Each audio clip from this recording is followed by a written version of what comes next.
Welcome to Aadya TV. మనతో పాటు BRS leader Fayaz ఉన్నారు. ఆయన అడిగి తెలుసుకునే ప్రయత్నం మనం చేద్దాం. సార్ నమస్తే. నమస్కారం సార్. సార్ ఏం నడుస్తుంది రాష్ట్రంలో? మరి ఇట్లా అరెస్ట్ల పర్వతం ఏంటి? ఈరోజు మీ వర్కింగ్ ప్రెసిడెంట్ బీఆర్ఎస్కి సంబంధించిన వర్కింగ్ ప్రెసిడెంట్ కేటీఆర్ మాత్రం నిన్న బడ్జెట్ విషయంలో తప్పుతో పట్టిస్తున్నారు, అప్పుల రాష్ట్రాన్ని చేస్తున్నారు, మేమున్నప్పుడు అధికారంలో ఇంత అప్పు లేదు అన్నందుకు అక్కడ నుంచి మంత్రి జూపల్లి కృష్ణారావు కూడా సవాల్ విసరడం జరిగింది. యాడికి రమ్మంటే యాడికి వస్తాం, చర్చలకు సిద్ధమా, మీరే రాష్ట్రాన్ని దోసుకున్నారు అన్నట్లు మాట్లాడండి. దీన్ని ఎట్లా చూస్తారు మీరు? ఒకటే చూడండి బ్రదరు, దొంగతనం చేసినప్పుడు దొంగనే ఉంటాడు. ఒకటి ఏమన్నాడు, మీరు రండి ఇద్దరు మేము మాట్లాడదామని చెప్పిండు. 11 గంటలకు నేను వస్తా అని చెప్పిండు. వీళ్ళు 8:30కే మన వాళ్ళు వచ్చి కూర్చున్నారు. హరీష్ రావు గారు కేటీఆర్ గారు వచ్చి కూర్చున్నారు. కూర్చున్నప్పుడు మరి నువ్వు కనీసం రావాలి, లేకపోతే సమాధానం అని ఇవ్వాలి. టెలిఫోన్లు చేసిండు, 3 టెలిఫోన్లు చేసిండు. అదర్ దీనికి చేసిండు, ఇంకో మంత్రికి చేసిండు. వాళ్ళు నో రెస్పాన్స్ ఇస్తారు. అయినప్పుడు ఏదైనా సమాధానం చెప్తే నిలబడలేదండి. అప్పుడు వాడు మొగోడు అంటారు. మొగోడికి మొగోడు సవాల్, షేర్కు షేర్ సవాల్. शेर जैसा बात करे, शेर के जैसा सवाल देने वाले हमारे दो केटीआर और एनटी हरीश राव साहब डायनामिक लीडर्स है. वो शेरों को देख के तुम भाग रहे गए बकरों के जैसा. शेरों को देख के शेरों के जैसा टाइगर ही करो. वो काम नहीं कर रहे तुम लोग. बोल रहे, घर में गिर जा रहे, पुलिस वालों से अरेस्ट करा रहे. फायदा क्या है? వ్యవస్థ పెట్టి ఇంతమందిని పోలీసు వాళ్ళని పెట్టి వీళ్ళందరినీ పరేషన్ చేసుకుంటా, వీళ్ళని అరెస్ట్ చేసుకుంటా ఈ పబ్బం ఎన్ని రోజులు గడుపుతారు నాయనను?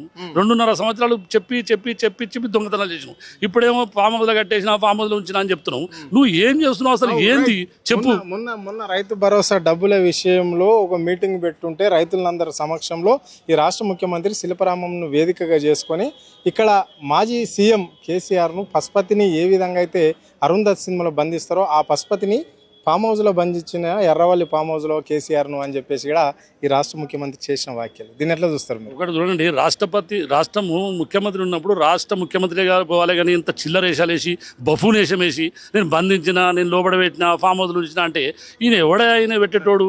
మాట్లాడేది ఉంటే కరెక్ట్ మాట్లాడు, నిలబడు. ఈయన బంధించేటోడు ఎవడ? దేవుడు. ఆయన గాడ్ గిఫ్ట్ ఎవడన్నా?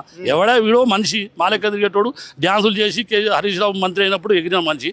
ఏదో అదృష్టమో దురదృష్టమో, ప్రజలకు బుద్ధి లేక బుద్ధి వచ్చో మనందరం పిచ్చోళమై ఏదో ఓటేసినప్పుడు దాన్ని నిభాయించుకొని మంచి రాజ్యమేలి మన రాష్ట్రాన్ని మంచి పరిపాలించుకోవాలి, కానీ మంచి పేరు తెచ్చుకోవాలి, కానీ నేను ఆయన బంధిస్తా, ఈయన తొంతలు దొరకడతా అప్పుడు మొదలుపెట్టినావు. అవన్నీ అయిపోయినాయి. ఇప్పుడేమో బంధించిన అంటావు. అసలు నీ రాజ్యం ఎటుపోతుంది?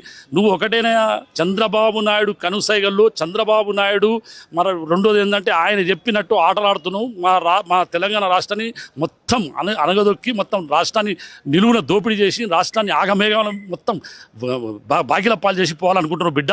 నువ్వు ఏ గలీలు ఉండని, ఏ ఇంట్లో ఉండని, ఏ తొండలను, ఏ గుడిసెలు ఉండని నీ తీసుకొచ్చి ఇవాళ ఎట్ట అరెస్ట్ చేస్తున్నావు. నిన్ను మొత్తం మంది తీసుకుపోయి అరెస్ట్ చేసి నీ జీవితంలో బయటికి రాకుండా జీవిత ఖైదీగా నీ పేరు ప్రఖ్యాతిగా చేస్తాం మేము కూడా. రైట్. ఇంకో మాట కూడా అంటున్నాడు ఇక్కడ, మూసి పక్షాలను తప్పకుండా చేస్తా, ఎవరు అడ్డుపడ్డా కానీ తొక్కేస్తా మూసిలేసి అని చెప్పేసి కూడా అంటున్నాడు. ఎవరిని దృష్టిలో పెట్టుకొని అంటున్నాడు ఈ రాష్ట్ర ముఖ్యమంత్రి? మరి ఎందుకు అలాంటి వ్యాఖ్యలు చేస్తుంటాడు మాట్లాడితే? ఒకటేనే మూసీ నది అని హైడ్రా అని చెప్పి కోట్ల సంచులు తీసుకుపోయి రాహుల్ గాంధీకి అప్పచెప్పాడు. ఇక రాహుల్ గాంధీ ఏ ఆట ఆడుకున్నా పర్వాలేదు రాబాయి, నువ్వు ఆట ఆడుకో అని చెప్పేసిండు.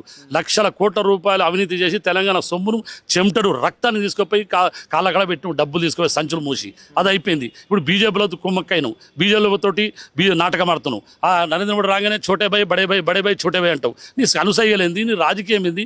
ఇంత కష్టపడి తెచ్చిన తెలంగాణ ఒక 2,000 మంది చనిపోయినా కేసీఆర్ 40 ఏళ్ళు వనవాసం వెళ్ళదీసి 12-13 సంవత్సరాలు అజ్ఞాతవాసం చూసి దునియా కష్టపడి ఆయన చెమటోడ్చి రాష్ట్రాన్ని తెస్తే ఇవాళ రాష్ట్రాన్ని అవగతులు చేసి దయ్యాల పాలు చేస్తున్నది కూడా. ఇవాళ చంద్రబాబు నాయుడు ఇంటికాడ 100 మంది పోలీసులు పెడుతున్నావు. ఆయన వస్తేనేమో గాడ్ గిఫ్ట్ అంటున్నావు. తెలంగాణ వద్దుండి మంచి చూసుకున్నావు, తెలంగాణ తెచ్చుని తరిమి కొట్టుకుంటా తీసుకొని లోపడెత్తున్నావు. ఎన్ని రోజులు నడతారు నీ పబ్బం రేవంత్ రెడ్డి? తస్మా జాగ్రత్త అని చెప్తున్నారు రేవంత్ రెడ్డి. నేనైతే ఇది పరిస్థితి. అంటే ఇక్కడ రేవంత్ రెడ్డి కావాలనే కాలం మెల్లదేశ విధంగా ఓన్లీ బీఆర్ఎస్ను బూచిగా చూపెట్టే ప్రయత్నం చేస్తున్నాడు రాష్ట్ర ప్రజలకు.